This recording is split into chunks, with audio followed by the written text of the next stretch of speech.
We go now to Mr. Alan Grayson of Florida. Ambassador, I'd like to ask you a few questions about Benghazi, the scandal that never was.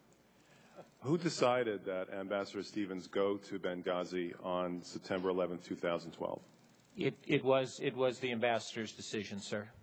Now, was Secretary Clinton responsible in any way for reviewing and approving the in-country movements of U.S. ambassadors, either Ambassador Stevens or anyone else?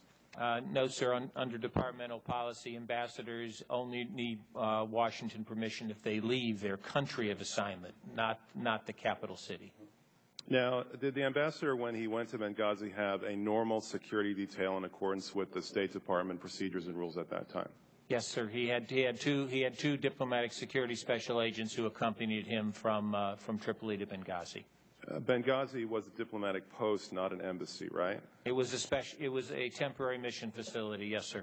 All right. Is it even possible to provide the same kind of security at a temporary mission facility as we try to provide at our embassies?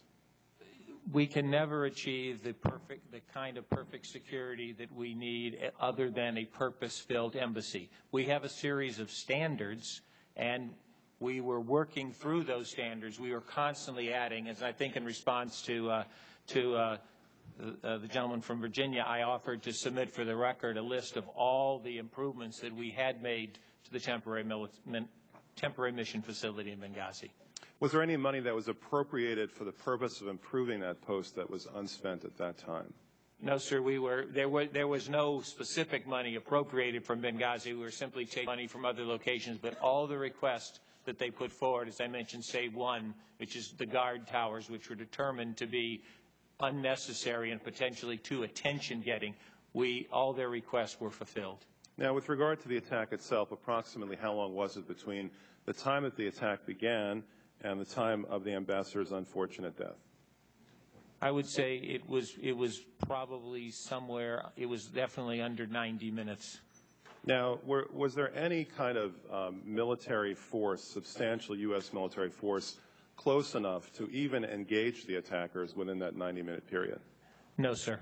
Was there any force, even if there had been more time, that could have rescued the ambassador given the actual situation on the ground as it was? Tragically, no, sir.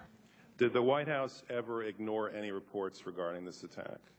No, sir, not that I'm aware of. Did Secretary Clinton ever ignore any reports regarding this attack? No, sir.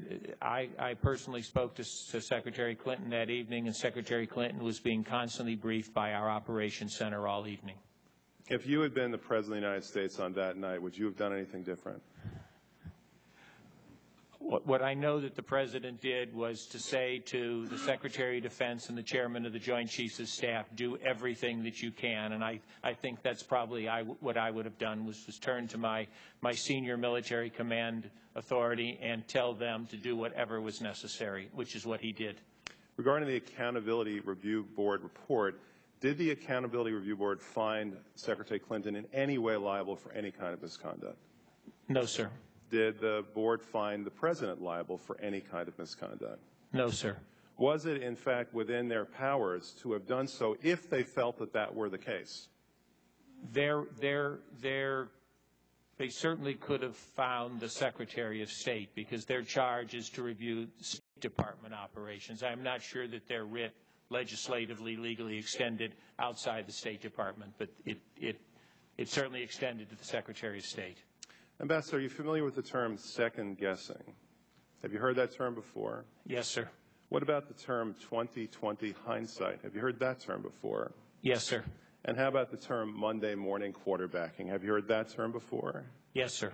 Good. I yield the rest of my time. Thank you very much. Thank you. We'll go now.